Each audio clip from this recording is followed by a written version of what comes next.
কাঁঠালের বিচি পরিষ্কার করতে ঘষা মাজা করে কষ্ট পাচ্ছেন? আজ দেখাবো এমন একটি সহজ পদ্ধতি, মাত্র 5 মিনিটেই জকজকে পরিষ্কার হয়ে যাবে সব বিচি। কোনো ঝামেলা নেই, কোনো বাড়তি পরিশ্রম নেই।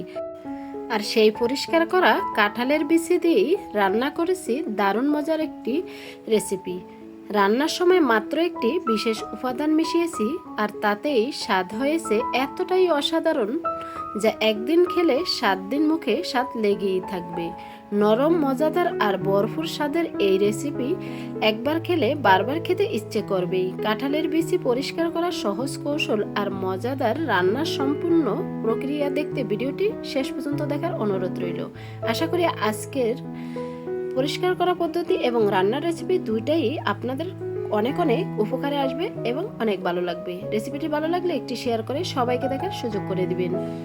হ্যালো এভরিওয়ান, আসসালামু আলাইকুম, welcome back to my channel. আপনারা সবাই কেমন আছেন? আশা করি যে যেখানে আছেন সবাই অনেক অনেক ভালো আছেন। কথা না বাড়িয়ে চলে যাচ্ছি মূল ভিডিওতে। এখানে আমি কাঁঠালের বিচিগুলো অফ ক্যামেরায় সব খোসাটা ছাড়িয়ে নিয়েছি। তারপরে 1 কাপ পরিমাণ পানি ফুটিয়ে নিয়েছি। তারপরে একটি লেবু এবং 1 টেবিল চামচ বেকিং সোডা দিয়ে কাঁঠালের বিচিগুলো আমি ভিজিয়ে রেখেছি 30 মিনিট। 30 মিনিট পর হাত দিয়ে ঘষা দিলেই একদম লাল উপরের আবরণটা উঠে যাবে। তা হাত দিয়ে কিছুক্ষণ ঘষেই তারপরে আমি একটি প্লাস্টিকের জারেতে জাকিয়ে তারপর পরিষ্কার করে নেব। একদম অল্প সময়ে এই কাঁঠালের বিচিগুলো পরিষ্কার করে আপনি রান্না করে খেতে পারবেন। কোনো ঝামেলা নেই আর কোনো পরিশ্রমও নেই। তাই প্লাস্টিকের একটি জার নিয়েছি, তাই এখানে আমি সবগুলো বিচি দিয়ে দিছি। তারপর লাগবে একটি নেটটা অবশ্যই দিবেন, তাহলে জাকানোর সাথে সাথেই লাল আবরণটা উঠে আসবে।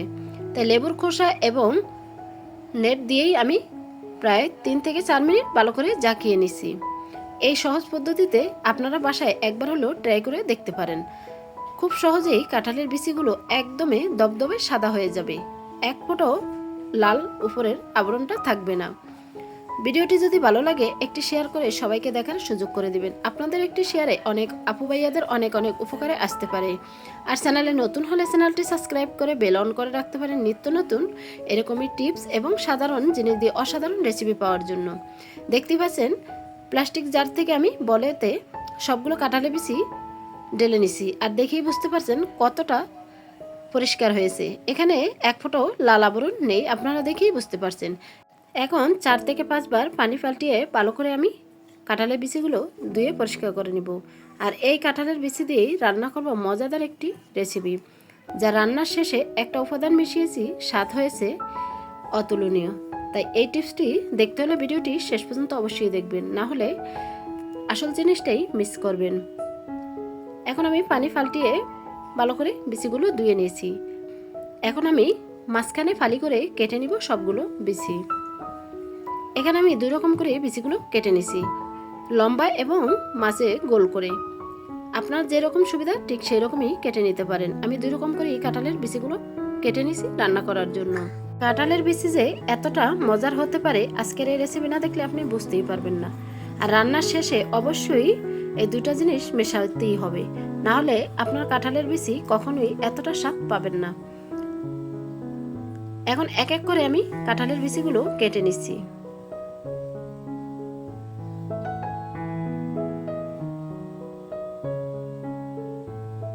সবগুলো বিচি কেটে নেওয়া হয়ে গেছে।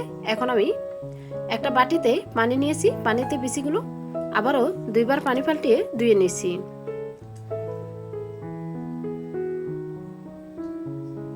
এখন পানিটা ছেঁকে কাঁঠালের বিচিটা একপাশে রেখে দিছি।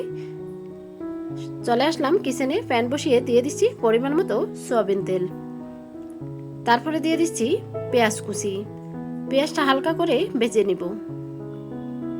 কাঁঠালের বিচি তো আমরা কম বেশি সবাই পছন্দ করি, কিন্তু স্বাদ বাড়াতে হলে ঠিক এইভাবে রান্না করে রান্নার শেষে অবশ্যই এই উপাদানটি মিশাবেন, তাহলে খেতে হবে অতুলনীয়।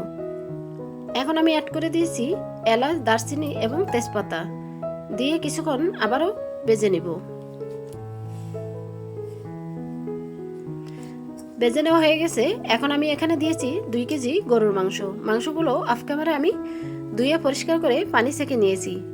গরুর মাংস দিয়ে যে রান্না করতে হবে এমন কোনো কথা নেই।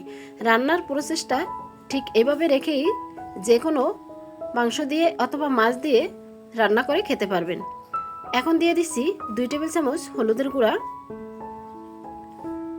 3 টেবিল চামচ রাঁধুনি গরুর মাংসের মশলা, স্বাদমতো লবণ, 1 টেবিল চামচ ভাজা জিরার গুঁড়া, 1 টেবিল চামচ ধনিয়ার গুঁড়া, আর দিয়ে দিচ্ছি আদা বাটা, রসুন বাটা এবং পেঁয়াজ বাটা দিয়ে এখন ভালো করে কষিয়ে নিব। যে কোনো রান্না স্বাদ বাড়াতে হলে একটু সময় ধরে ভালো করে কষিয়ে নিতে হবে, তাহলেই আপনার রান্না যে একবার খাবে সে বারবারই প্রশংসা করবে। এখন আমি সময় ধরে ভালো করে কষিয়ে নিচ্ছি। বন্ধুরা, ভিডিওটি দেখতে দেখতে যারা এ পর্যন্ত আসছেন একটি লাইক দিতে ভুলে গেছেন, ছোট্ট একটি লাইক দিয়ে ভিডিওটি শেষ পর্যন্ত দেখুন।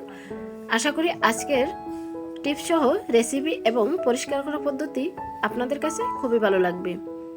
ঢাকনা দিয়ে কিছুক্ষণ রেখে দেওয়ার পর আবারও ঢাকনা তুলে নেড়ে ছেড়ে নিচ্ছি। এখন অ্যাড করে দিচ্ছি এখানে 2 টেবিল চামচ কাশ্মীরি মরিচের গুঁড়া। আর দেখতেই পাচ্ছেন মাংস থেকে অনেকটাই পানি বের হয়েছে, এই পানিতেই আমি ভালো করে কষিয়ে নিব।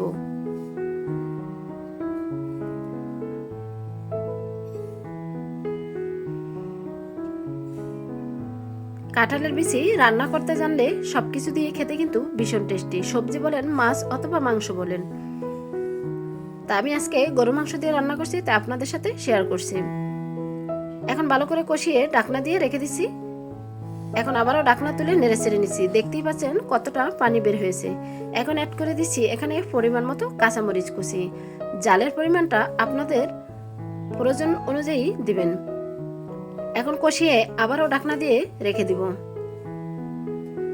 কিছুক্ষণ পর ঢাকনা তুলে নিচ্ছি, পানিটা শুকিয়ে গেছে। এখন আবারও নেড়ে ছেড়ে এখানে আমি কাঁঠালের বিচিগুলো দিয়ে দিব।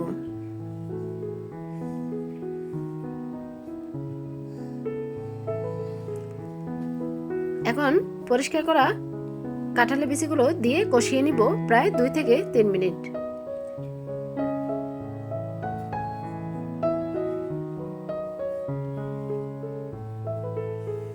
আপনারাও বাসায় এইভাবে ট্রাই করতে পারেন, আশা করি আপনাদের কাছে অনেক ভালো লাগবে। ঢাকনা দিয়ে কিছুক্ষণ রেখে দেওয়ার পর আবারও ঢাকনা তুলে কষিয়ে নিচ্ছি। একটু সময় ধরে কষিয়ে নিতে হবে। কাঁঠালের বিচি দিয়েই সাথে সাথে পানি দেওয়া যাবে না, তাহলে কখনোই কাঁঠালের বিচির স্বাদ পাবেন না।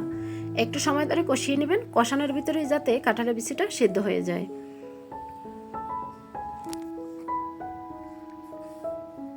এখন কষিয়ে আমি আবারও ঢাকনা দিয়ে ওয়েট করব কিছুক্ষণ পর ঢাকনা তুলে নিচ্ছি। আর দেখতেই পাচ্ছেন এখানে উপরে অনেকটাই তেল বেশি উঠছে, মানে কাঁঠালের বিচিটা পারফেক্টভাবে কষানো হয়ে গেছে। এখন আবারও 2-3 মিনিট কষিয়ে তারপরে আমি ফুটন্ত গরম পানি দিয়ে দিব। এখানে ঠান্ডা পানি দেওয়ার কোনো প্রয়োজন নেই, কারণ ঠান্ডা পানি দিলে যে কোনো রান্নার স্বাদ পুরোপুরি নষ্ট হয়ে যায়।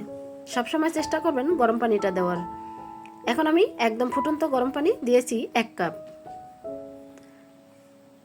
দিয়ে একটু নেড়ে ছেড়ে ঢাকনা দিয়ে ওয়েট করব প্রায় 5 থেকে 7 মিনিট। 7 মিনিট পর ফিরে আসছি। দেখতেই পাচ্ছেন কালারটা মাশাআল্লাহ কত সুন্দর আসছে। সকালে রুটি পরোটার সাথে অথবা দুপুরে ভাতের সাথে বেশ জমে যাবে এরকম মজাদার একটি কাঁঠালের বিচির তরকারি হলে। এখন নামিয়ে আমি একটি ফোড়ন ভেজে নিব, তাই প্যান বসিয়ে দিয়ে দিচ্ছি পরিমাণ মতো সয়াবিন তেল। তারপর দিয়ে দিচ্ছি কেটে রাখা পেঁয়াজটা ব্রাউন কালার করে আমি ভেজে নিব।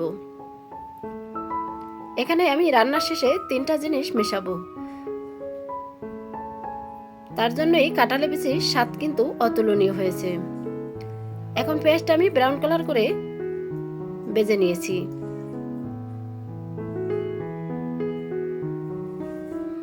ভাজা হয়ে গেছে, এখন নামিয়ে নিচ্ছি। তারপর কাঁঠালের বিচির তরকারির ভিতরে আমি তেল এবং পেঁয়াজ ঢেলে দিচ্ছি। তারপরে অ্যাড করে দিচ্ছি 3টি বাতাসা মরিচ। মরিচগুলো মাঝখানে ফালি করে নিচ্ছি। এই মরিচটা দেওয়ার কারণে ফ্লেভারটা খুবই সুন্দর আসছে, আর খেতেও কিন্তু ভীষণ টেস্টি হয়েছে। এখন অ্যাড করব জিরা, মৌরি এবং ধনিয়া আমি একসাথে ভেজে গুঁড়ো করে নিয়েছি, সেখান থেকে 1 টেবিল চামচ। তারপরে সর্বশেষ অ্যাড করে দিচ্ছি এখানে 1 টেবিল চামচ ঘি। ঘিটা বাচ্চাদের ব্রেনটার জন্য অনেক অনেক উপকারী, আর তরকারিতে দিলেও ফ্লেভারটা খুবই সুন্দর আসে, তাই খেতেও ভীষণ টেস্টি হয়। এই রান্নার শেষে এই কয়েকটা উপাদান অবশ্যই মিশাবেন, তাহলে আপনার রান্না যে একবার খাবে সে বারবারই রিকোয়েস্ট করবে, কারণ এতটাই মজাদার আর লোভনীয় হবে। তার রান্নাটা পুরোপুরি কমপ্লিট হয়ে গেছে, আর দেখেই বুঝতে পারছেন কতটা লোভনীয় হয়েছে। আশা করি আজকের রেসিপি এবং পরিষ্কার পদ্ধতি দুইটাই আপনাদের কাছে ভালো লেগেছে, তাই ভিডিওটি লাইক দিয়ে শেষ পর্যন্ত দেখার জন্য সবাইকে অসংখ্য ধন্যবাদ। সবার জন্য অনেক অনেক দোয়া এবং শুভকামনা রইল। এখন আমি একটা বাটিতে পরিবেশন করে দেখিয়ে দিচ্ছি কতটা লোভনীয় হয়েছে।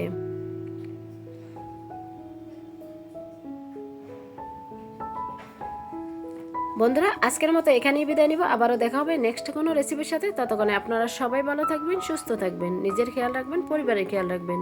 সবাই সবার জন্য দোয়া করবেন। আসসালামু আলাইকুম ওয়া রাহমাতুল্লাহি ওয়া বারাকাতুহু। আল্লাহ হাফেজ।